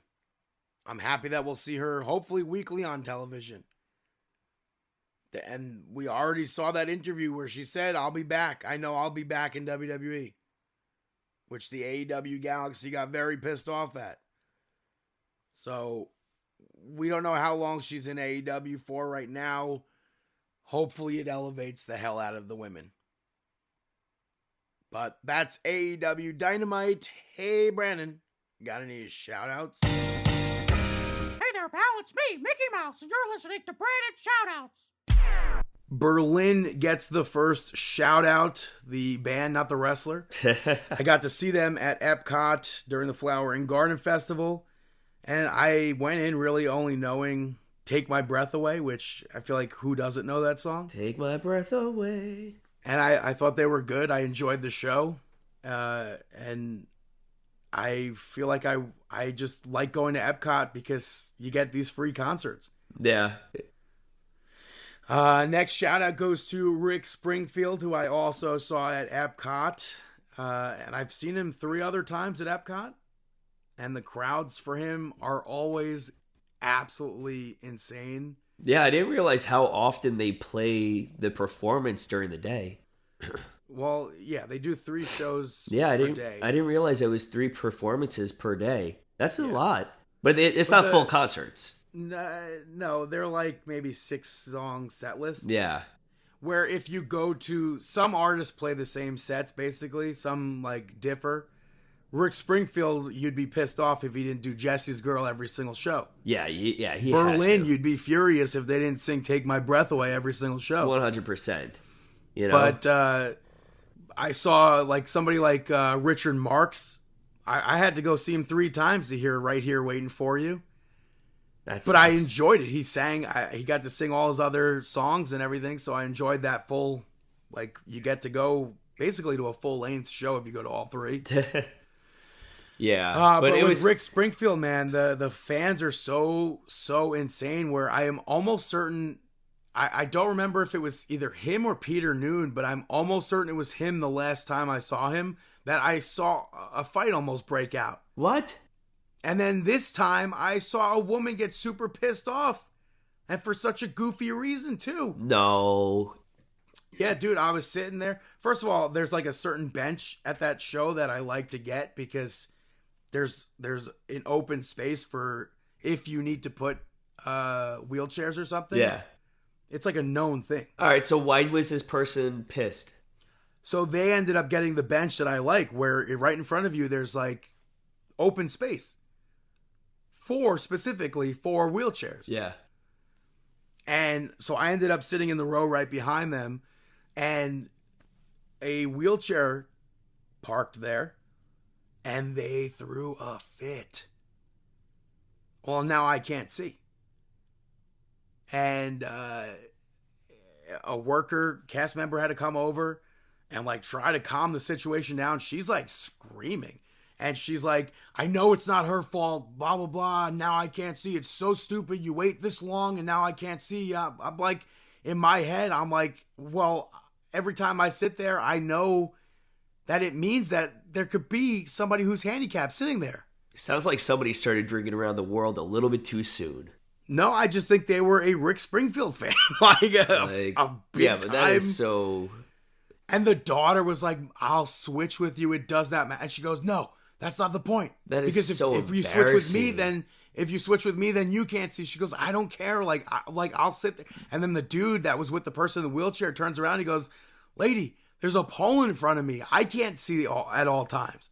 Yeah, that's so awful. Like, even to embarrass your daughter like that. Obviously, the daughter was embarrassed.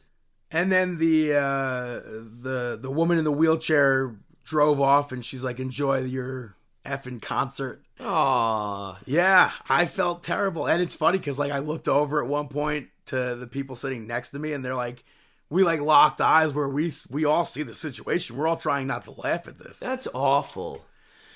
Yeah. So I don't know where they ended up going to, but those lines, man, I don't think I want to do. I don't really feel like wanting to see Rick Springfield at Disney anymore. Nah, I was I saw it walking by, So I just watched for like maybe for 1 minute of one of the songs, but it wasn't Jesse's Girl. But I did hear Jesse's Girl during the. I think you sent me "Don't Talk to Strangers." Yeah. I heard "Don't Talk to Strangers," but I heard Jesse's Girl while we were in Japan, in the background. And that's also the craziest thing because the line for Rick Springfield for the dining packages. Normally the dining packages take up like the first two or so rows in the front. Here was literally all the rows. Yeah. All the front rows. And the line for the dining packages for the next shows spanned all the way to the end of Japan to the American Adventure.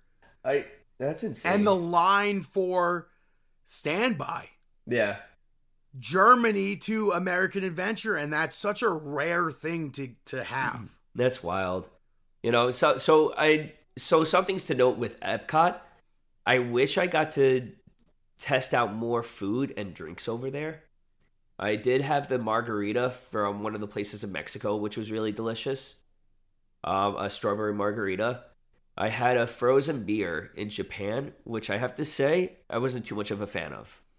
I have seen people say they go back and forth with that. Yeah, like I know Chris. I think, like Chris is a fan of it, but for me, the frozen froth on the top, I don't want a beer with froth. Period. I want a clean pour.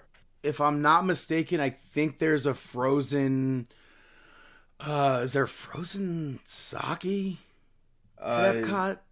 I don't know if there is sake, but I think I don't know if they still have that or not. I feel like they used to, or they did, or like there's like a slushy drink that people like there. I'm not sure. I did try my friend's drinks. One was like a violet thing, and then another one was a rum-based drink from Japan. The violet one was delicious. It was like a passion fruit kind of a thing. And I got tacos, chicken tacos in Mexico, which was really delicious. At that time, I just needed food. Like my friends are vegetarians, and I told them, like, listen, if I don't eat right now, I'm gonna get very hangry. And for those that know me, know that if I get into a mood where I'm not eating, I'm feeling dehydrated, I will be very hangry, and you don't want to see me hangry. Mm-hmm. So I had the tacos over there, and that refreshed me enough to keep me going. So, but I feel like if I go again, I need to set up a plan of food and drinks more than the rides itself. Like, I think the best option is to have 2 rides that you definitely need to go on, and then plan out food and drinks around that. And then after that, then fill in the blanks with whatever rides are available to go on. Yeah, and then depending on when you go, you'll have, really, the 2 main festivals that I think you'd want to go to would be Food and Wine, which is later in the year, in the fall. Yeah. And Flower and Garden right now. Then they have the Festival of the Arts in January, February. They have, I guess really that's it. They have the Christmas stuff too, but that's not. I don't know. The Christmas stuff, I don't know. To me, Christmas in Florida is just weird. Christmas anywhere that's a hot climate that doesn't involve snow or cold weather is just weird to me. Being from New York, I'm so used to, I don't know, it just doesn't make sense to me. They do put snow sometimes at night. And what chemicals and what's made? I think it's just like soap or whatever, but I don't know. I don't trust it. They probably told the people on Wizard of Oz the same thing. Yeah, no. I feel like I would definitely do it again. I definitely would do Animal Kingdom.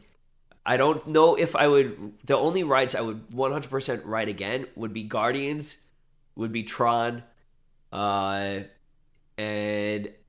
I think that's probably it. Outside of that, the rides that I would and Tower of Terror, the rides that I would want to go on again would probably be the one. Well, go on are probably the ones that I haven't experienced. You know? Like the Astro Orbiters. Which one was that? I'm just kidding. That's on top of the People Mover. It's basically Dumbo or Aladdin. Oh. The carpets. Yeah, and then they go to like Muppet 3D or the Indiana Jones show. Stuff like that. 3D is you'll never have a wait for that. Yeah, the wait times for that was really good. It's not a thing because it's a giant theater. It's just like a show. I feel like You should have gone to see Mickey's Filler Magic too. That's a nice one. Yeah, I feel like I would try to explore the shops a little bit more too. Yeah. Like going because they offer a lot of a big variety of different shops and stores there. Like I did something very cool at Disney Springs. I did go into the art studio or art gallery that they had there, and they actually had on sale a check written by Walt Disney himself. That's cool. The price tag of it was $22,000. Oh, I was gonna guess $20K. Yeah, here I'll give you close. Yeah, $22,000, but just to have a check written by Walt Disney, like I should have sent you into the glass place in Magic Kingdom. why? What's there? They have like Swarovski crystal castles and stuff for insane prices. I love Swarovski. I can't say it. Swarovski Yeah. crystals. They're so beautiful to me. But if you had a Magic Kingdom in that has to look so incredibly beautiful. But it's in crazy ass prices. Some of they have like the clear ones too that are just like plain crystal, but which is still like an insane price. Another cool thing that they had there. Let's see. They had a mortgage of. Let's see. They had Walt Disney production, a distribution, the Littlest Outlaw and Prowlers of the Everglades document that was signed by Roy Disney. And then another document about the lease that was signed by, let's see, the VP and stuff like that. It's hard to see what the pricings are, but it was like 8,000. All right, original signed contract of Roy O. Disney for it all started with the mouse is $8,000, and then the other thing I can't really see. It was a Gunther leasing contract, but I can't see the price tag of that one. Then they have a Disney's First Star Virginia Davis original autograph for $550. So very, very cool things, but definitely the Walt Disney check is cool to get a glimpse of. Yeah. But yeah, so those Rick Springfield concerts get super crazy. Yeah.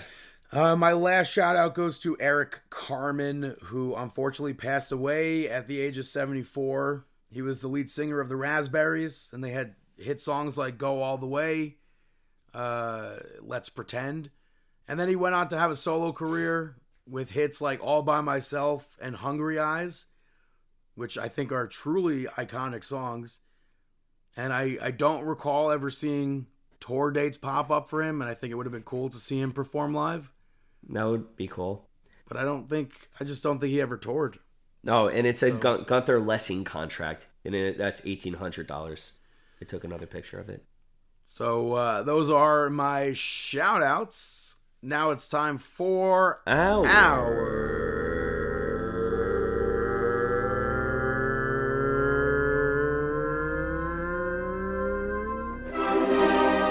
Mark Out Moment of the Week.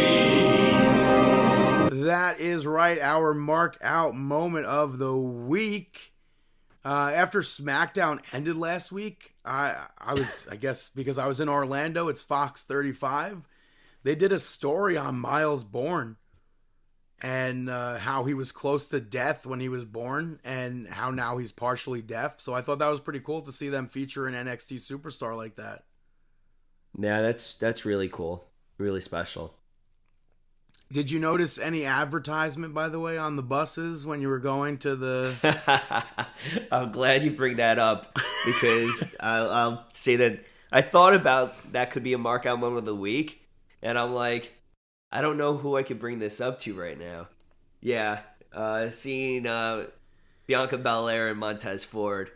Being I advertised on the only bus. first noticed it when I was going on the bus to Hollywood Studios, which, by the way, I did not go inside Hollywood Studios. This is the first time Really?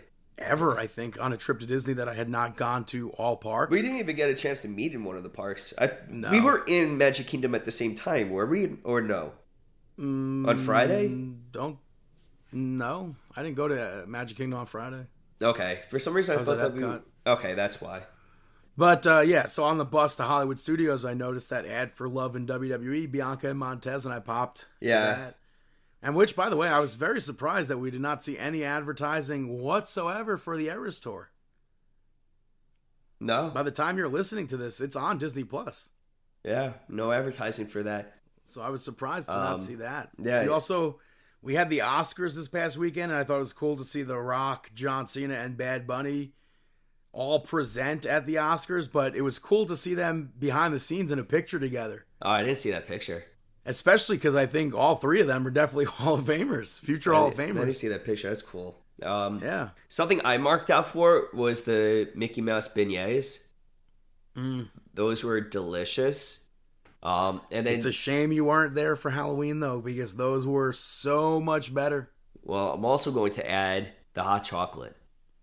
Fantastic hot chocolate. I think it was you or Chris that mentioned the Yeah, hot I chocolate. told you. I Yeah, was like, you got to get hot chocolate. So I tried the hot chocolate. It was delicious. And it was so delicious that in the morning, I added it to my coffee. I had a hot chocolate either almost every night or every morning. Yeah, that was delicious. French Quarters, the room itself was... It was like a normal motel The room itself you'll get literally anywhere on any Disney resort Exactly. for the most part. So for me, it resembled a motel. You know, nothing extravagant. It wasn't carpeted floor. It was hard tile flooring. You don't want carpeted floors. I know, especially in yeah. But it wasn't the one thing I didn't. So I also In fact, didn't. I would say if you went to a motel, they probably would have carpeted floors with stains all over them. Yeah, that's true. Yeah, I feel like mostly it is hard floors. But it definitely had more of a motel vibe inside of there. I feel like you're saying that just because you went literally from the outside to your room. Very possible. But something that, I mean, and it's not to downplay it. Because The beds, I think, are very comfortable. Hold on. So something that I didn't like was that because of all the pollen and the flowers and everything that they have outside of the doors in the gardens and stuff, it always tended to come into the room at times, it seemed. What does that mean? It just tracks with you into the room. So like on the ground, at times I would have some of those little some of the weeds and stuff like that. Oh, that's weird. Yeah, we didn't have any of that by us. Yeah, so it really depended on where your room was located. So if you have allergies, that sucks. That's also, I remember in 2008 when we went to Disney during the Flower and Garden Festival, our friend is like so allergic to the weather, Yeah. to pollen and everything. And we went to the Flower and Garden Festival. It's like, hello. Yeah, you have to know your boundaries, but that aside, I thought that for the price, it was definitely well worth it. I think that staying on a resort such as the French Quarters is well worth the money because if you want to go to Disney Springs, taking that boat ride over is so convenient. The wait on there to get on the boat didn't really take long at all. I didn't go to Disney Springs on the boat, but at night, the line that I waited on to get to Riverside was very long, and you didn't know what boat was what, where if you're all the way in the back, you hear the guy say, Yeah. and it's like, you think you hear, is anybody going to Riverside? It's like, yeah, me. Yeah, I think that's and then there's like no direction. He didn't say like, oh, come to the front or anything. Yeah, I think that they could do better with the direction, like have two separate lines, one for the Riverside and one for Disney Springs. They need to separate that line instead of having it one single file line. Yeah. I agree with that. But that was the first time I ever went to that boat launch, and I I was very, very close to going to Disney Springs at one point, but just never went. So I mean, something else that I really was a fan of was having the bus stops right there at your resort. That was so convenient to be able to go to Magic Kingdom, Epcot, or Hollywood Studios right there outside of your resort door. I think I got lucky this time though, because the buses, I don't think I wasn't waiting as long as I've been waiting sometimes for buses. I don't think we waited longer than 5 minutes for a bus when we were outside. I definitely waited longer sometimes for that, but yeah, definitely but not.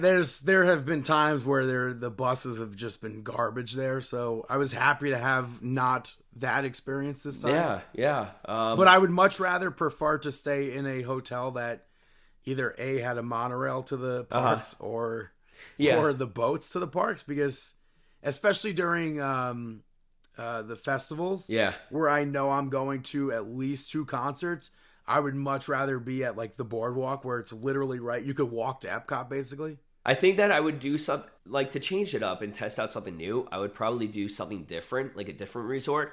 But I feel like I would definitely consider staying at the French Quarters again. But just for variety, to see what else is out there, I would probably upgrade to something with the monorail, or even what you mentioned with a boat. That would be just for the sake of doing it and exploring the options.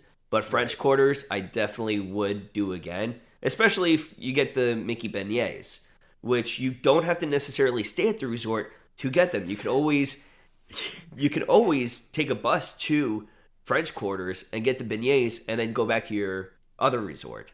When I went to the Grand Floridian to see the eggs and stuff, I asked one of the workers there, I was like, what's the best way to get to French Quarter from here? And he goes, oh, what are you going there for, beignets? I was like, no, that's my hotel. And I always feel like I don't belong when I'm in the lobby in Grand Floridian, but that's funny. But yeah, I like their hotels. I think they are pricey, but yeah, but I feel like even though they're pricey, for the compensation for what you get out of them, I think it definitely makes it worth the while, especially when you consider if you stay off property, you're going to be... Which I have stayed off property, and it sucks, especially because like I don't drive. I'm not Ubering or anything. So it's like it's very difficult to get to the parks. So like if you're staying off property, maybe you're saving some money on the hotel resort fee. You're saving a lot of money. But then if you have to add in the factor of having now to pay for an Uber or a Lyft, you have a further sometimes parking too. Yeah, you have to park. What do you mean parking too? Well, if you're driving yourself from a hotel. If you're renting a vehicle or something like that to save from Uber, so now you're adding parking fees. And then unless you're an annual pass holder. Yeah. But I feel like what you get for staying in a resort, it definitely compensates for staying off of a resort. And it's nice at nighttime. They have the movies up sometimes. Some nights they have the marshmallows by the campfire. Yeah. Which I just found out have pork in it. So interesting. Yeah. They're it's like, I think, the pork gelatin. Huh. But also with Mark Out moments, to bring it back to pro wrestling, they were talking about Rhea Ripley being at the UFC event over the past weekend on Monday Night Raw, and they showed the picture of her there with Buddy Matthews. Yeah. And Pat McAfee was like, with who? So I thought that was funny. I'm going to add to there because I didn't mention, I don't know if it was last week or this week, but Dominic Mysterio's wedding, him getting booed. Yeah, that was the other week. Yeah, that was hilarious. Yeah, I definitely marked for him getting the booze and stuff like that. That was really funny. So that really ultimately is Marking Out episode 684. I think we did an hour of Disney. Yeah, the Disney episode of Marking Out, and hopefully not the last Disney episode of Marking Out for me at least. Brandon's going to be there. Brandon's going to be there in another 2 months, probably. I don't know about that, but thank you so much for listening. You can follow us on Twitter at Markin Out, at BTTG161 on Twitter and Instagram. Chris Sweendog, CM Sweeney85, David PTDPT, Facebook.com/Markin Out. YouTube.com/MarkinOut11. It's also at MarkinOut11 on Instagram. Follow us on Spotify, Apple Podcasts. Subscribe to us. YouTube as well. It's on there now. Yes. Amazon Podcasts. MarkinOut.com. You can listen to the show. Leave reviews, rate, review, subscribe. That whole spiel. At Markin Out on TikTok. I hope it doesn't go away. That was a hot topic this week. You could see some videos from Disney there. And we wish you the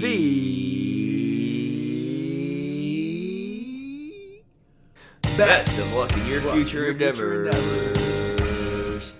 Have a fantastic week.